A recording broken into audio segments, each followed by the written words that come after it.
मुंबई के बांद्रा खेरवाड़ी इलाके में 4 मंजिला इमारत का एक हिस्सा गिर गया। इस हादसे में एक की मौत, 5 घायल। दिल्ली में आज से अनलॉक की प्रक्रिया शुरू। ऑड इवन आधार पर सुबह 10 से रात 8 बजे तक खुलेंगे मॉल्स और बाजार। मोहल्ले की सभी दुकानों को भी खोलने की इजाजत। शराब की दुकानें भी खुलेंगी। दिल्ली में प्राइवेट ऑफिस 50% क्षमता के साथ सुबह 9 बजे से शाम 5 बजे तक खुलेंगे। सरकारी दफ्तरों को खोलने का निर्देश। क्लास 1 ऑफिसर 100% और बाकी अधिकारी कर्मचारी 50% क्षमता के साथ करेंगे काम। दिल्ली में आज से दौड़ी 50% मेट्रो। डीएमआरसी के मुताबिक ट्रेनों की संख्या क्रमिक तरीके से बढ़ाई जाएगी। मेट्रो के अंदर सामाजिक दूरी का पालन करना जरूरी। 50% यात्रियों को सफर करने की इजाजत। दिल्ली में फिलहाल नहीं खुलेंगे जिम, स्पा, थिएटर, रेस्टोरेंट्स, बार और स्विमिंग पूल। सार्वजनिक पार्क, शैक्षणिक संस्थान भी अभी बंद रहेंगे। महाराष्ट्र में आज से 5 लेवल के आधार पर अनलॉक। लेवल 1 के जिलों को सबसे ज्यादा छूट। 5% संक्रमण दर वाले शहर और जिलों को पूरी तरह से खोलने की इजाजत। मुंबई में आज से सुबह से शाम 4 बजे तक खुलेंगी दुकानें। रेस्टोरेंट और सार्वजनिक जगहों को भी खोलने की इजाजत, लेकिन मॉल्स, सिनेमाघर और मल्टीप्लेक्स बंद रहेंगे। वीकेंड कर्फ्यू जारी रहेगा। मुंबई में आज से शुरू होगी बस सेवा। सीट से ज्यादा यात्रियों को सफर की इजाजत नहीं। यात्रियों को मास्क लगाना अनिवार्य। लोकल ट्रेनों में स्वास्थ्य सेवा से जुड़े लोग, जरूरी सेवाओं और महिलाओं को सफर करने की इजाजत।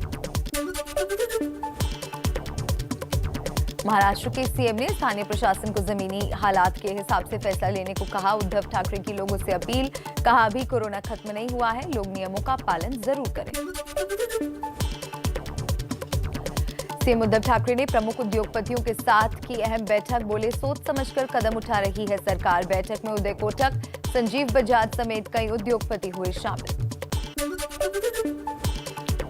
नागपुर में महाराष्ट्र के मंत्री नितिन राउत के साथ अधिकारियों की मैराथन बैठक। लेवल 1 में आने के बाद भी नागपुर को पूरी तरह से अनलॉक नहीं करने का फैसला।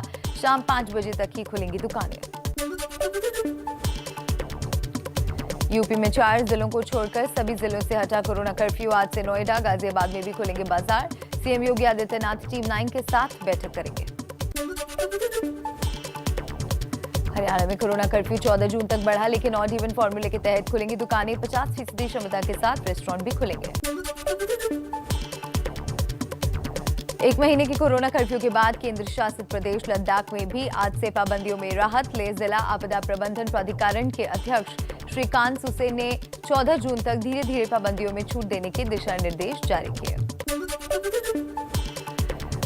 कोरोना पर बनी मंत्री समूह की 28वीं बैठक आज। केंद्रीय स्वास्थ्य मंत्री हर्षवर्धन करेंगे अध्यक्षता। पिछली बैठक 24 मई को हुई थी।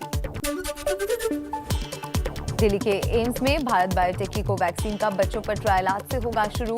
अस्पताल की एथिक्स कमेटी से मंजूरी मिल चुकी है। पहले ग्रुप में 12 से 18 साल के बच्चों को शामिल किया जाएगा। महाराष्ट्र के नागपुर में छोटे बच्चों पर कोरोना वैक्सीन का क्लिनिकल ट्रायल शुरू हुआ। पहले चरण में 12 से 18 साल के बच्चों को दी जा रही है वैक्सीन। यूपी की महिलाएं आज से पिंक बूथों पर लगवा सकेंगी कोरोना का टीका। योगी सरकार ने शुरू किया विशेष वैक्सीनेशन अभियान। पिंक बूथों पर सिर्फ महिला कर्मचारियों की ही तैनाती होगी। देश में कोरोना की रफ्तार में लगातार कमी। 24 घंटे में 1,14,460 नए केस मिले। 2,677 लोगों की हुई मौत। अब तक 23 करोड़ 13 लाख से ज्यादा वैक्सीन की डोज लगी। अनलॉक से पहले दिल्ली में कम हुई कोरोना की मार। एक दिन में 381 नए केस मिले। 34 लोगों की मौत। संक्रमण की दर घटकर 0.5% हुई। मुंबई में भी लगातार घट रही है कोरोना की रफ्तार। 24 घंटे में कोरोना के 794 केस सामने आए। 20 लोगों की गई जान। कोरोना से ठीक होने वालों की दर 95% पहुंची। महाराष्ट्र के नांदेड़ जिले के 1179 गांव कोरोना मुक्त हुए। सख्त पाबंदियों और सोशल डिस्टेंसिंग की वजह से काबू में आया कोरोना। दिल्ली यूनिवर्सिटी के अंतिम वर्ष के छात्रों के लिए आज शुरू होगी ऑनलाइन ओपन बुक परीक्षा। छात्रों के लिए 4 घंटे का समय दिया जाएगा। किसी तरह की तकनीकी खराबी आने पर 1 घंटे का मिलेगा अतिरिक्त समय। बेंगलुरु की ब्लैक फ्रॉक टेक्नोलॉजी ने वैक्सीन के ट्रांसपोर्ट के लिए बैटरी से चलने वाला नया रेफ्रिजरेशन सिस्टम बनाया। इसमें 12 घंटे सुरक्षित रखा जा सकता है टीका। असम के तिनसुकिया में दिल खुश कर देने वाली तस्वीर आई सामने। कोविड अस्पताल में मरीजों को खुश करने के लिए स्वास्थ्य कर्मियों ने डांस किया, वीडियो हुआ वायरल। दिल्ली सरकार की घर घर राशन योजना पर रोक से गरमाई राजनीति। सीएम अरविंद केजरीवाल बोले, मैं योजना का क्रेडिट नहीं लेना चाहता, केंद्र की इजाजत मिले। बीजेपी ने कहा, दिल्ली में एक बड़ा घोटाला होते होते बच गया। राशन योजना पर आम आदमी पार्टी और बीजेपी में बार पलटवार। सिसोदिया बोले, बीजेपी वैक्सीन पर बात नहीं करती, लेकिन केजरीवाल को गाली देने के लिए वक्त ही वक्त। बीजेपी का जवाब, केंद्र की योजना से कटमनी हासिल करना चाहती है आम आदमी पार्टी। अरविंद केजरीवाल ने पीएम मोदी से दिल्ली में घर घर राशन योजना को मंजूरी देने की अपील की। कहा, आप राशन माफिया के साथ खड़े होंगे तो गरीबों का साथ कौन देगा? पिज्जा की होम डिलीवरी हो रही है तो राशन की क्यों नहीं? दिल्ली की राशन योजना विवाद पर कांग्रेस का बयान। घर घर शराब पहुंचाने में बीजेपी और आम आदमी पार्टी को दिक्कत नहीं थी, लेकिन गरीबों को राशन पहुंचाने में दोनों लड़ रहे हैं। सीएम अरविंद केजरीवाल पर बीजेपी के प्रदेश अध्यक्ष आदेश गुप्ता ने साधा निशाना। बोले, दिल्ली सरकार अगर अलग योजना लाना चाहती है तो वो करे, लेकिन केंद्र की योजना पर अपना ठप्पा नहीं लगा सकती। कुछ और खबरों का रुख कर लेते हैं इसी तरह फटाफट अंदाज में। दिल्ली सरकार का सभी प्राइवेट अस्पतालों को आदेश, नए लोगों को नहीं लगाई जाएगी कोवैक्सीन। अगले आदेश तक सिर्फ दूसरी डोज वालों को कोवैक्सीन लगेगी। वैक्सीन की किल्लत को लेकर राहुल गांधी का सरकार पर तंज। ट्विटर पर लिखा, ब्लूटूथ के लिए मोदी सरकार लड़ रही है, कोविड टीका चाहिए तो आत्मनिर्भर बनो। दिल्ली कांग्रेस अध्यक्ष अनिल चौधरी आज अक्षरधाम में ड्राइव इन वैक्सीनेशन सेंटर के बाहर प्रदर्शन करेंगे। दिल्ली सरकार पर गरीबों को फ्री वैक्सीन देने से मना करने का आरोप लगाया। कांग्रेस महासचिव प्रियंका गांधी ने सरकार से पूछा, कोरोना की दूसरी लहर से पहले जब विशेषज्ञ और संसदीय समिति ने ऑक्सीजन बेड बढ़ाने को कहा था तो सरकार ने संख्या 36% कम क्यों कर दी? इसका जिम्मेदार कौन? दिल्ली के जेबी पंत अस्पताल ने नर्सों के मलयालम में बात नहीं करने का आदेश वापस लिया। कांग्रेस नेता राहुल गांधी समेत कई नेताओं ने हॉस्पिटल के आदेश पर सवाल उठाए थे।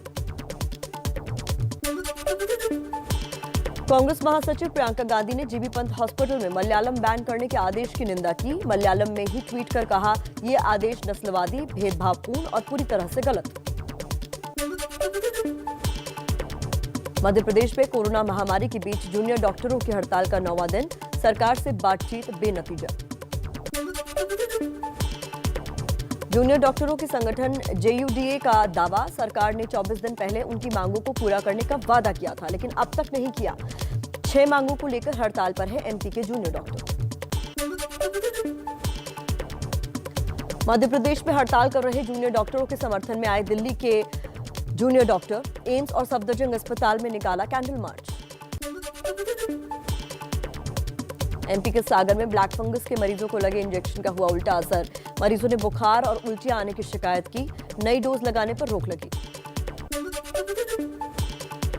वाराणसी के पंडित राजन मिश्र कोविड अस्पताल के बाहर हाउस कीपिंग कर्मचारियों का हंगामा। आधी सैलरी मिलने से नाराज है कर्मचारी। कहा, 17,000 रुपए पर ज्वाइनिंग हुई थी, अब मिल रहे हैं 9,000 रुपए।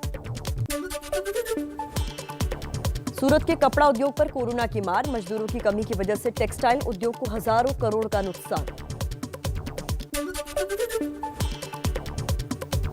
5 राज्यों में चुनाव तैयारियों पर बीजेपी में मंथन। बीजेपी अध्यक्ष जेपी नड्डा ने पार्टी महासचिवों के साथ 2 दिन तक की चर्चा।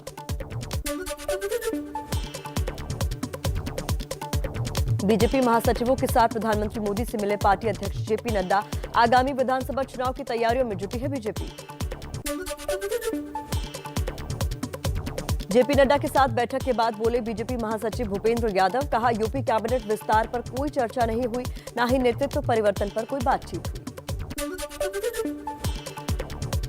यूपी बीजेपी के प्रभारी राधा मोहन सिंह ने लखनऊ में राज्यपाल आनंदीबेन पटेल से मुलाकात की। कहा, शिष्टाचार भेंट के लिए आया था, योगी सरकार के काम की तारीफ की। महाराष्ट्र में सरकारी दफ्तरों पर भगवा झंडा फहराने पर बढ़ा विवाद। शिवसेना नेता संजय राउत ने कहा, भगवा झंडा लगाना महाराष्ट्र की शान। छत्रपति शिवाजी महाराज के राज्याभिषेक दिवस पर सभी सरकारी दफ्तरों पर लगाया गया है झंडा। पश्चिम बंगाल में टीएमसी सांसद महुआ मोइत्रा का राज्यपाल पर परिवारवाद का आरोप। कहा, राज्यपाल जगदीप धनखड़ ने बड़ी संख्या में अपने परिचितों को राजभवन में नियुक्त किया। बंगाल के राज्यपाल जगदीप धनखड़ ने राज्य में कानून व्यवस्था को बताया चिंताजनक। मुख्य सचिव एचके द्विवेदी को तलब किया। किसानों को संपूर्ण क्रांति दिवस की बधाई पर सुशील मोदी का लालू पर तंज। कहा, राबड़ी देवी को सीएम बनाकर क्रांति हुई थी। लालू यादव की बेटी रोहिणी यादव का सुशील मोदी पर पलटवार। ट्विटर पर लिखा, जिसको मां बहनों का भी सम्मान करने का संस्कार नहीं, वो नेता तो क्या इंसान कहलाने के लायक नहीं। हरियाणा में गिरफ्तार किसानों की रिहाई की मांग को लेकर आज थानों का घेराव करेंगे किसान। संयुक्त किसान मोर्चा ने किया ऐलान।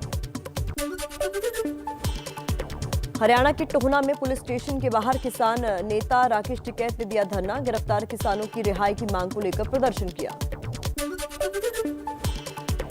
फिल्म अभिनेता संजय दत्त ने नागपुर में केंद्रीय मंत्री नितिन गडकरी से मुलाकात की। कहा, शिष्टाचार मुलाकात की। कोलकाता में बीजेपी नेता शुभेंदु अधिकारी के करीबी राखल बेरा गिरफ्तार। नौकरी के नाम पर पैसे ठगने के आरोप में गिरफ्तारी हुई। पश्चिम बंगाल के भाटपारा में बम धमाके में एक मजदूर की मौत। बीजेपी का दावा, बीजेपी कार्यकर्ता था मजदूर। पुलिस ने एक आरोपी को हिरासत में लिया। हैदराबाद इंटरनेशनल एयरपोर्ट से 78 करोड़ की हेरोइन जब्त। युगांडा से आई महिलाओं के सामान से मिला हेरोइन। अलीगढ़ जहरीली शराब कांड का मुख्य आरोपी और 1 लाख का इनामी ऋषि शर्मा पुलिस की गिरफ्त में। जहरीली शराब बेचकर 50 से ज्यादा लोगों की जान लेने का आरोप। पीएनबी के एमडी एसएस मल्लिकार्जुन बोले, विजय माल्या की प्रॉपर्टी बेचने से बैंक का बकाया लोन होगा वसूल। एनएआरसीएल में हिस्सेदारी खरीदेगा पंजाब नेशनल बैंक। 8,000 करोड़ रुपए का एनपीए ट्रांसफर करने की तैयारी।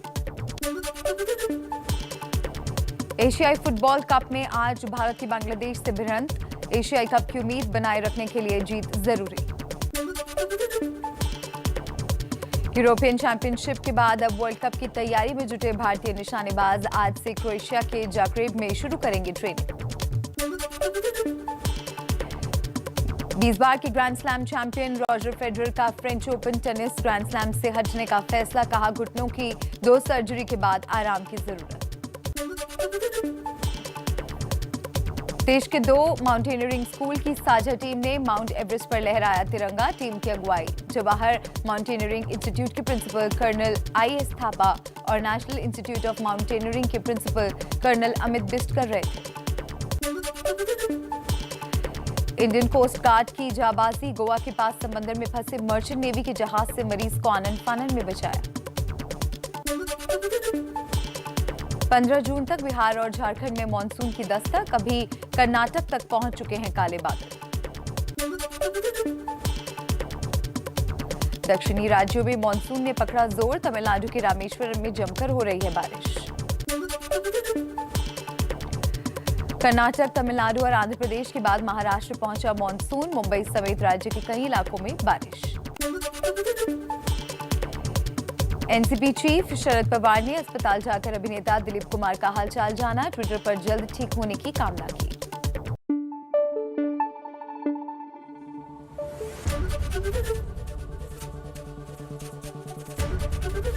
एबीपी न्यूज आपको रखे आगे।